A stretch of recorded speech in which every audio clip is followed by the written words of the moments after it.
북쪽 이스라엘의 소용돌이, 이 국내의 이 혼란한 정국을 우리가 말씀 가운데 보고 있습니다.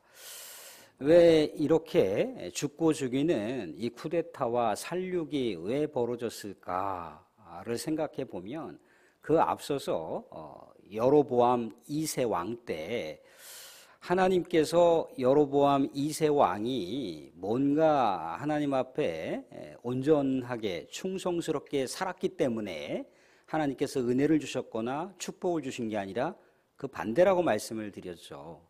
오히려 하나님께로부터 역행하는 그런 삶을 살았는데도 불구하고 하나님께서 미운 놈 떡 하나 준다고 채찍으로 하신 것이 아니라 당근을 주셔서 마음을 돌이키게 하려고 했다는 거예요. 사랑하는 자녀가 부모의 말에 순종하고 거역하고 자꾸 삐뚤어져 나갈 때 물론 강하게 이렇게 제지할 수도 있지만 때로는 넉넉하게 품으면서 뭔가 선물을 주고 따뜻하게 이렇게 말을 건네는 것은 불순종하는 자녀가 다시 마음을 돌이켜서 정상적인 어떤 삶을 살아갈 수 있도록 안내하기 위한 부모님의 사랑과 배려가 담겨 있는 거잖아요. 그런데 이 하나님께서 이러한 마음을 이 북쪽 이스라엘 왕가에게 베풀었는데도 불구하고 북쪽 이스라엘 왕이 자기가 하나님의 은혜와 축복 받은 것, 그러니까 좀 가시적으로 생각하면 국정 운영을 잘할 수 있고 외세에 위세를 떨칠 수 있고 또 태평성대를 이룰 수 있는 그런 놀라운 경제적인 그런 번영을 누릴 수 있었던 것이 자기가 잘해서 자기가 열심히 해서 그런 혜택을 누릴 수 있는 것이라고 교만해서 착각을 했던 거예요. 하나님은 자꾸 이스라엘 백성들, 이스라엘 왕들이 하나님께로 돌아올 수 있도록 기회를 주신 건데 그 기회를 오히려 악용을 해버렸어요. 선용을 해버렸어야 되는데 악용을 해버렸습니다. 오히려 하나님을 더 거역하고 하나님을 떠나가는 그런 불상사가 발생했다는 거죠. 그래서 북쪽 왕가가 공통적인 죄악의 수고가 있어요. 공통적인 죄악의 수고. 오늘 내용이 굉장히 장황하게 많이 나와 있는데 공통적인 수고를 우리가 좀 수고스럽지만 찾아보면 공통적인 수고가 9절에 나와 있어요. 9절에. 다 읽지는 않을게요. 9절에 보시면 이렇게 나와 있어요. 여호와 보시기에 악을 행하여 이스라엘로 범죄하게 한 느밧의 아들 여로보암의 죄에서 떠나지 아니한지라. 여로보암의 죄에서. 요 북쪽 이스라엘의 초대 왕이잖아요. 그죠? 여로보암의 죄. 또 어디를 보시냐면 18절에도 보시면 이렇게 나와 있어요. 후반부만 볼게요. 18절 후반절 쪽에 보시게 되면 여로보암의 죄에서 평생 떠나지 아니했더라. 또 어디를 보시느냐면 24절에도 나와 있어요. 뒤쪽 후반절 쪽만 보시면 여로보암의 죄에서 떠나지 아니한지라. 28절에도 하반절 보시면 여로보암의 죄에서 떠나지 아니한지라. 이게 이제 북쪽 이스라엘 왕가의 소용돌이 치는 그런 혼란한 내용들이 그렇게 그런 결과를 맞이할 수밖에 없었던 원인이 이 안에 명확하게 명시하고 있어요. 여로보암의 죄에서 떠나지 아니했대더라. 거듭해서 말씀드렸지만 여로보암의 죄라는 게 뭔가요? 여로보암의 죄라고 하는 것은 남쪽 유다 쪽에 하나님의 성전이 있어요. 예루살렘 성전이 있어요. 그 성전에서 예배를 드릴 수가 있고 성전에서 제사를 드릴 수가 있고 성전에서 믿음의 사람들, 믿음의 백성들이 서로 교제할 수 있는 공간. 이것이 북쪽에 있었으면 좋았을 텐데 남쪽 예루살렘에 있단 말이죠. 그러니까 북쪽 왕의 입장에서는 뭔가 불안한 거예요. 혹여라도 북쪽에 있는 백성들이 남쪽으로 내려가게 되면 뭔가 왕권이 약화되는 거 아닌가라고 하는 인간적인 계산 때문에 어떻게 했던가요? 북쪽에도 예루살렘 성전과 비슷한 그런 제단을 쌓아놨다는 거예요. 하나님께서 허락하신 게 아니에요. 그냥 인간적으로 임의적으로 이렇게 제단을 쌓았어요. 여기서 예배드려 그렇게 했다는 거예요. 여기서 제사드려 그랬어요. 그러다 보니까 뭐가 자꾸 엇박자가 나요. 왜냐하면 이 하나님의 성전에서 하나님의 말씀이 선포되잖아요. 그죠? 하나님 율법의 말씀이 백성들과 나눠진다는 거예요. 그런데 하나님의 말씀이 올바른 장소, 올바른 방향성을 가지고 전달돼야 되는데 예루살렘 성전이 아니잖아요. 그러니까 누가 당장 반대합니까? 제사장들이 반대할 거 아니에요. 그죠? 선지자들이 반대할 거 아니에요. 그러니까 말씀을 바꿔버렸어요. 말씀을. 그러니까 구약 성경에 있는 절기가 있잖아요. 절기가 뭐 유월절 절기, 뭐 초막절 절기, 그 절기가 있는데 그 절기를 그냥 자기네들 그냥 시간에 맞게끔 바꿔버렸어요. 그리고 반발하는 제사장들이 이제 너무나 이제 성가시게 왕이시여 그렇게 백성들을 하나님의 말씀으로 인도해야 되고 하나님께로 인도할 수 있는 왕이 되셔야지 자꾸만 백성들이 하나님이 아닌 곳으로 우상을 섬기는 곳으로 그렇게 자꾸만 그렇게 말씀을 바꿔버리고 절기를 바꿔버리고 하나님의 말씀을 왜곡하시면 안 돼요 라고 그렇게 자꾸만 이제 성가시게 구는 제사장들을 어떻게 했던가요? 야, 난 너희들과 더 이상 못하겠다 하고 하나님께서 레위 계통에 있는 지파들 그 사람들을 제사장으로 세웠잖아요. 그죠? 그런데 그냥 아무나 세우는 거야. 아무나 세워버렸어요. 아무나 세워버린 상황이 되어버렸단 말이죠. 또 뭔가 이렇게 강력하게 얘기하는 선지자들을 쳐서 죽였어요. 한마디로 말하자면 하나님을 거역하는 일들을 이 여로보암 왕이 저질렀다는 얘기예요. 그런데 일대 왕이 그렇게 했으면 뭔가 거울 삼아서 일대 왕의 공과 과가 있는데 뭔가 과는 우리가 이 허물은 좀 우리가 좀 멀리하고 과를 좀 이렇게 부각시키면서 그쪽으로 갔으면 좋았을 텐데 그 다음의 왕들도 어떻게 했던가요? 계속해서 여로보암이 우리 하나님 밭에 악행했던 그 죄악의 길을 그대로 따라갔다는 거예요. 그러니까 당연히 이 북쪽 이스라엘이 멸망의 길을 향해서 갈 수밖에 없는 거죠. 이 혼란한 정국이라고 하는 것이 뭡니까? 왕이 그의 아들에게 왕권이 자연스럽게 계승돼야 되는데 그러하지 못했다는 거예요. 신하나 아니면 그 당시에 군대 장관에 의해서 쿠데타가 일어났고 그들에 의해서 살해당하는 일이 생겼어요. 그 일들을 보시면 먼저 10절 말씀 보시면 이렇게 나와 있어요. 야베스의 아들 살룸이 그라고 하는 것은 그 당시의 왕이죠. 스가랴라고 하는 왕을 반역하여 백성 앞에서 쳐 죽이고 대신하여 왕이 되니라. 스가랴가 왕인데 그 왕을 쳐 죽이고 살룸이라고 하는 사람이 쿠데타를 일으켜서 왕이 됐다는 얘기예요. 또 어디를 보시느냐 하면 14절에도 그런 얘기가 나와요. 이제는 뭐냐면 14절에 이 살룸이 누구에 의해서 살해당하느냐 하면 무나헴에 의해서 살해당해요. 14절 보시면 가디의 아들 무나헴이 디르사에서부터 사마리아로 올라가서 야베스의 아들 살룸을 거기에서 쳐 죽이고 대신하여 왕이 되니라. 또 뭔가 반역을 동반한 쿠데타가 일어나서 왕을 죽이는 일이 또 발생했다는 거예요. 또 25절에도 보시게 되면 뭐라고 나오냐면 그 장관 르말리아의 아들 베가가 반역하여 어떻게 했던가요? 그 당시에 또 왕을 어떻게 했습니까? 죽인 거예요. 하반절 보시면 죽이고 대신하여 왕이 되니라. 또 우리가 읽었던 마지막 부분의 30절에도 보시게 되면 우시아의 아들 요담 제20년에 엘라의 아들 호세아가 반역하여 르말리아의 아들 베가를 쳐서 죽이고 대신하여 왕이 되니라. 이 호세아가 북쪽 이스라엘의 마지막 왕이에요. 그러니까 북쪽 이스라엘은요, 마지막 한 3분의 1을 남겨놓은 그 역사 가운데 계속해서 쿠데타가 일어나서 새로 왕이 바뀌고 또 그 왕이 또 모반에 의해서 죽임을 당하고 살해당하고 그래서 왕권이 계속해서 바뀌게 되는 그런 어처구니 없는 그런 상황이 발생했는데 이 발생에 대한 모든 요인이 뭐라고요? 하나님의 말씀을 떠난 거예요. 여로보암의 죄악을 따라갔다는 얘기예요.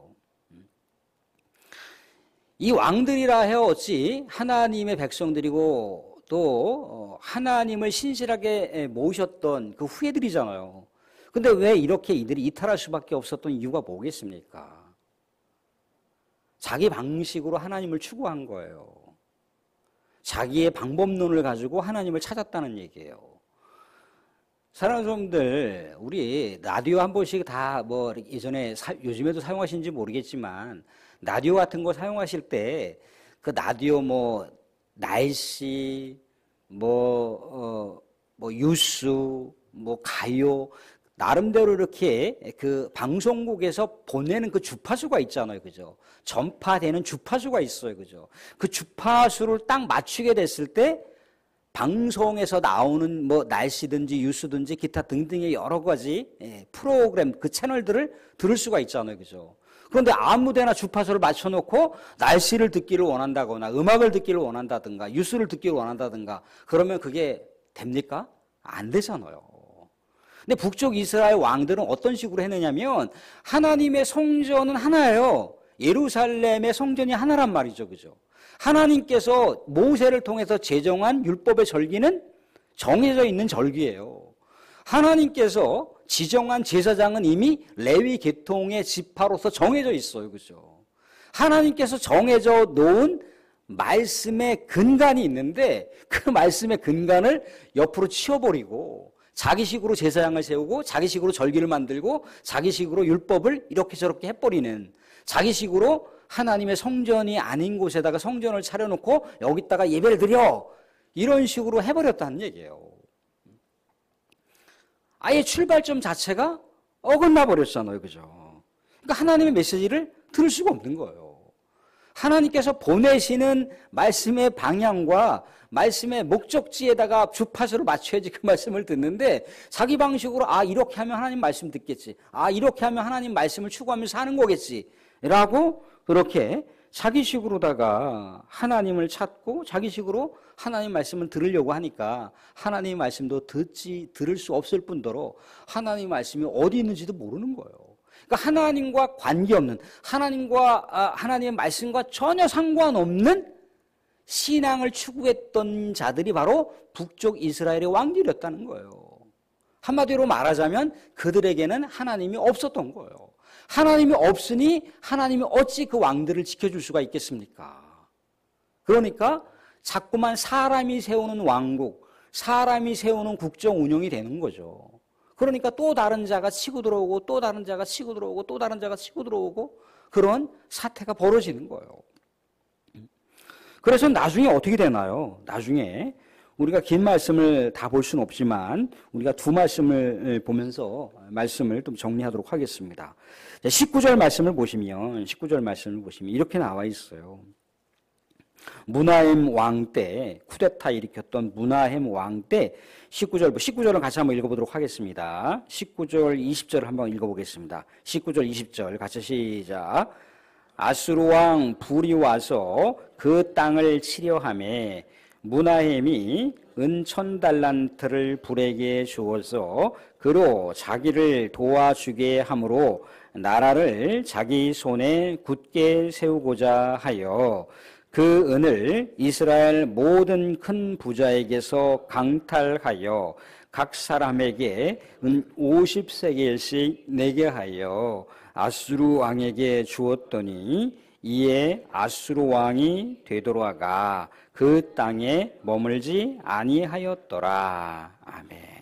뭔가 임기응변책으로다가 아수르 왕이 이 북쪽 이스라엘을 쳐들어왔을 때 어떻게 했다는 얘기예요? 금붙이 다 모든 국고를 털어다가 또 고위급 간부들의 모든 재산을 털어다가 왕에게 조공으로 바쳤다는 얘기예요.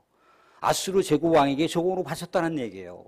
자, 히스기야 왕 같았으면 이때 어떻게 했을까요? 이때? 히스기야 왕 같았으면 하나님의 성전 앞에 눈물로 통곡하며 하나님, 내가 어떻게 아수르 왕을 당해낼 재간이 어떻게 있겠습니까?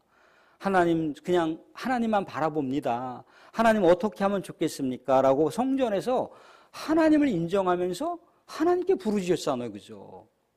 그러니까 하나님께서 이 남쪽 유다 히스기야가 뭐 그 아수르 대군을 어떻게 감당할 만한 뭐 군대가 있습니까? 뭐가 있습니까? 감당할 길이 없잖아요. 그죠? 근데 18만 5천이라고 하는 그 엄청난 대군을 하나님께서 한 번에 싹 쓸어버리셨잖아요. 그죠? 하나님을 범사에 인정하고 하나님께서 하나님을 인정하고 하나님을 신뢰할 때 하나님께서 인생의 길을 인도하시는 그 길을 우리가 히스기야 왕을 통해서 보게 되잖아요. 그죠? 근데 므나헴이라고 하는 왕은 뭔가 임기응변책으로 미봉책으로 이런 상황을 통해서 뭔가 잠시 물러갔다 할지라도 물러갔던 아수르 제국이 그걸로 끝나나요? 그렇지 않다는 거예요. 29절을 보시면 또 쿠데타 왕을 일으켰던 쿠데타 왕이었던 29절에 또 이런 얘기를 볼 수가 있어요. 29절도 같이 한번 읽어보겠습니다. 29절 같이 봅니다. 같이 시작. 이스라엘 왕 베가 때에 아수르 왕 디글랏 빌레셀이 와서 이운과 아벨 벤마가와 야노아와 게데스와 하솔과 길앗과 갈릴리와 납달리 온 땅을 점령하고 그 백성을 사로잡아 아수르로 옮겼더라. 아까 전에는 그냥 떠났잖아요. 그죠? 근데 이제는 이 지역의 일부 지역을 점령하고 그 지역에 살고 있었던 백성들을 어떻게 했다는 거예요? 붙잡아 갔다는 얘기잖아요. 아니면 다른 지역으로 이주시켰다는 얘기잖아요. 그죠? 점점 강도가 세지고 있어요. 그죠? 하나님을 찾을 수 있는 기회를 계속 주고 있는 거예요. 하나님은요, 우리 믿음의 백성들의 삶 속에 어떤 시련들이 있을 수 있어요. 그죠? 근데 그 시련을요, 하나님 편에서는요, 그냥 우리에게 징계를 때리시려고 하는 시련이 아닌 거예요. 그 시련을 통해서 하나님을 다시 악망하고 바라볼 수 있도록 하나님께서는 기회를 주시는 거예요. 아무렴 사랑하는 성도님들, 우리 사랑하는 자녀들이 아무리 미워도 우리 부모님들이 무자비하게 미워합니까? 그렇지 않다는 거예요. 하물며 하나님께서도 심지어 악인이라도 하나님께서 완전히 멸망하는 것을 원하시지 않는다고 말씀하시고 있잖아요. 그죠? 그러니까 이스라엘 백성들이 계속 이렇게 조금씩 그 징계를 강도 있게 하시는 건 뭐냐면 다시 돌아와라고 하는 하나님의 일종의 비명소리와 같은 거예요. 그런데 이스라엘 백성들이 끝내 돌아오지 않았어요. 아까 우리가 읽었던 30절에 보시면 호세아라고 하는 왕이 이스라엘 마지막 왕입니다. 마지막 왕인데 하나님의 이 기회의 음성을 듣지 못하는 거예요. 또 듣지 못하는 거예요. 그래서 결국 어떻게 됐던가요? 이 북쪽 이스라엘이 아수르 제국에 의해서 멸망당하는 일이 생겨버렸어요. 아수르 제국에 의해서 북쪽이 멸망당했는데 남쪽도 삽시간에 멸망당하는 건 시간 문제잖아요. 그죠? 근데 남쪽이 삽시간에 멸망당할 줄 알았는데 남쪽은 삽시간에 멸망을 안 당해. 왜 그랬겠습니까? 신앙적인 차원으로 우리가 접근하자는 거예요. 뭔가 그 당시에 정치 역학적인 어떤 군대 역학적인 것으로 우리가 비교하자는 것이 아니라 신앙적인 차원으로 들어가게 되면 왜 남쪽 유다는 안 망했을까요? 남쪽 유다의 왕들은 하나님을 의지했거든요. 하나님을 바라봤거든요. 사랑하는 분들, 우리 잠언 3장, 잠언은, 우리 솔로몬의 잠언은요, 뭐라고 나와 있나요? 이미 하나님의 율법의 말씀을 늘 붙들고 살았던 솔로몬이 잠언을 통해서 뭐라고 얘기하나? 범사에 하나님을 인정하라는 거예요. 그리하면 하나님께서 인생의 길을 인도하신다라고 잠언을 통해 얘기하고 있어요. 이미 선대 왕이었던 그 솔로몬 지혜의 왕이라고 했던 우리 하나님의 말씀의 보고가 충만했던 이 솔로몬 왕이 얘기한 거예요. 그러니까 북쪽 이스라엘이 왕이 됐든지 남쪽 유다가 왕이 됐든지 간에 하나님을 범사에 인정하고 살게 됐을 때 하나님께서 인생길을 지도하시고 인도하시고 우리가 품었던 계획을 하나님께 맡기고 신뢰했을 때 하나님께서 그 계획을 이끌어 가신다는 거잖아요. 그런데 북쪽 이스라엘 왕들은 그걸 놓쳐버린 거예요. 여기 어디 하나님을 의지했다는 내용이 있습니까? 없어요. 없어요.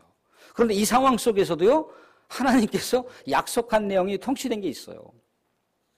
어떤 말씀이 성취됐느냐면요, 한 절만 우리가 보시게 되면 우리가 12절 말씀 보시면 여호와께서 예후에게 말씀하여 이르시기를 내 자손이 4대 동안 이스라엘 왕위에 있으리라 하신 그 말씀대로 과연 그렇게 되니라. 4대 동안. 4대가 누군가요? 스가랴가 쿠데타에 의해서 살해당했잖아요. 그죠? 4대까지 딱 말씀이 성취된 거예요. 딱 말씀이. 그러니까 결국 뭐냐면 이스라엘 백성들에게 계속해서 얘기하고 이스라엘 왕가에게 얘기하는 건 뭐냐면 하나님의 말씀이 있는데 그 말씀 따라서 하나님을 바라보고 앙망하게 되면 그 길이 고난의 길이라 할지라도 정말 이 풍전등화와 같은 이 국정 운영의 이 상황 속에 이 위기의 상황 속에서도 하나님께서 피할 길을 주신다는 거예요. 왜? 하나님은 피난처이시니까. 피난처이시니까. 사랑하는 성도들, 우리는 말씀을 정리하면서 이것을 잊어버리면 안 됩니다. 우리는 범사에 하나님을 인정하셔야 돼요. 범사에 인정하셔야 돼요. 그리고요, 하나님이 우리의 영원한 피난처세요. 영원한 우리의 축복의 근원자라고 하는 걸 잊어버리면 안 돼요. 우리 하나님께서 나의 영원한 축복과 은혜의 근원자라고 하는 걸 잊어버리면 안 돼요. 내가 이 세상에 열심히 해서 하는 거, 이 세상의 가치는 이 세상에 있는 거 열심히 하면 되는 거예요. 그건 이 세상의 가치로 주어지는 거예요. 근데 하나님의 은혜와 축복은요, 이 세상에 열심히 한다고 주어질 수 있는 게 아니라는 거예요. 하나님께로부터 나오는 하늘에 있는 엄청난 보고, 하나님께서 심지어 뭐라고 얘기합니까? 하늘이 텅텅 빌 정도로다가 내 사랑하는 자녀들에게 주신다고까지 얘기하시는 분이세요. 범사에 하나님을 인정하시고 또 하나님께 맡기시고 또 하나님을 영원한 우리 사랑하는 성도들의 축복의 근원, 우리 영원한 인생의 근원, 또 영원한 우리 인생의 피난처로 삼고 그 하나님을 바라보시면서 우리 사랑하는 성도들의 인생의 수많은 여러 가지 상황 속에 하나님의 임재와 축복과 은혜가 나날이 충만해질 수 있는 우리 사랑하는 성도의 삶이 될 수 있기를 주님으로 축원드립니다.